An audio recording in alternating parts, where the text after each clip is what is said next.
करते हैं। चलिए शुरुआत करते हैं खबरों की। ध्वनि मत से स्पीकर चुने गए हैं ओम बिरला। लगातार दूसरी बार उन्होंने पदभार संभाला है। दैनिक जागरण ने इस खबर को प्रमुखता से छापा है। तो ओम बिरला दूसरी बार लोकसभा स्पीकर बने हैं। बिरला को ध्वनि मत से 18वीं लोकसभा का नया स्पीकर चुना गया, जिसके बाद पीएम मोदी और नेता विपक्ष राहुल गांधी उन्हें आसन तक लेकर पहुंचे।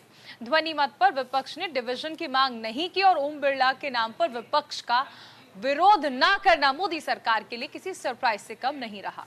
देखिए, दैनिक जागरण ने इस खबर को जगह दी है। फ्रंट पेज पर छापा गया, फिर से लोकसभा अध्यक्ष चुने गए ओम बिरला। देखिए, मेन बात आपको बताते हैं किस तरीके से INDIA ने के सुरेश को मैदान में उतारा, मगर मत विभाजन की नहीं मांग की।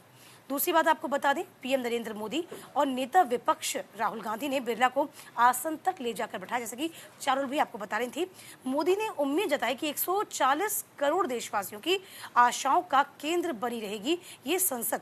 तो मत विभाजन पर आपको बता दें कि कांग्रेस और तृणमूल के जो स्वर थे वो एक तरीके से भिन्न नजर आए थे। कैसे? क्योंकि आपको बता देते हैं कि स्पीकर के चुनाव में मत विभाजन के मुद्दे पर कांग्रेस तृणमूल कांग्रेस के अलग अलग सुर नजर आए। कांग्रेस महासचिव जयराम रमेश ने कहा कि INDIA के घटक दलों ने स्पीकर के चुनाव में मत विभाजन पर जोर इसलिए नहीं दिया क्योंकि वे आम सहमति सहयोग की भावना बनाए रखना चाहते थे।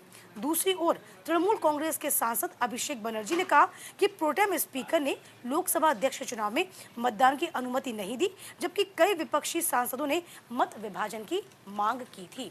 तो फिलहाल देखिए, फिर से लोकसभा के अध्यक्ष ओम बिरला चुन लिए गए हैं। ये अपने आप में बड़ी बात है। बिल्कुल, देखिए सबसे अहम चीज है कि कल जिस तरह से ध्वनि मत से लोकसभा अध्यक्ष को चुना गया, उसके बाद लगातार विपक्ष पर सवाल उठने लगे कि आखिर क्यों डिवीजन की मांग नहीं की गई। क्या विपक्ष के मन में कहीं ना कहीं ये डर था कि जो संख्या बल उसके पास है, क्या उसमें भी कमी हो सकती है, मत विभाजन जो है वो देखने को मिल सकता है। और इसी को लेकर देखिए सवाल उठ रहे थे और पूरे दिन इस पर सवाल उठे हैं कि आखिर डिवीजन की मांग क्यों नहीं की गई, ध्वनि मत से क्यों लोकसभा अध्यक्ष चुन लिया गया। हालांकि ये बात NDA के लिए किसी सरप्राइज से कम नहीं थी, क्योंकि जिस तरह से विपक्ष ने अपनी ओर से कैंडिडेट के सुरेश को उतारा था, जो कि 8 बार के लोकसभा सदस्य भी हैं, तो ऐसे में ये माना जा रहा था कि विपक्ष के पास क्या वाकई कोई खास रणनीति है। लेकिन जब हमने देखा कि चुनाव हुआ इसको लेकर, तो ध्वनि मत से ही लोकसभा अध्यक्ष के तौर पर ओम बिरला को चुन लिया गया और विपक्ष का डिवीजन की मांग ना करना उसके लिए कहीं ना कहीं एक बड़ा फेलियर रहा। यानी पहली परीक्षा में ही विपक्ष फेल हो गया। और कहीं ना कहीं हम ये भी देख सकते हैं चारुल, जिस तरीके से INDIA गठबंधन को भी इस बात का भान था कि हाँ, स्पीकर उनका नहीं चुना जा सकता, ये भी उनको पता होगा। लेकिन ये एक माहौल भी तैयार करना होता है। ये पहली मर्तबा था कि विपक्ष ने भी अपना कहीं ना कहीं स्पीकर उतारा हो। और इसके अलावा एक दिन पहले हमने देखा था कि तृणमूल ने किस तरीके से ओम बिरला का सपोर्ट करने की बात कर दी थी।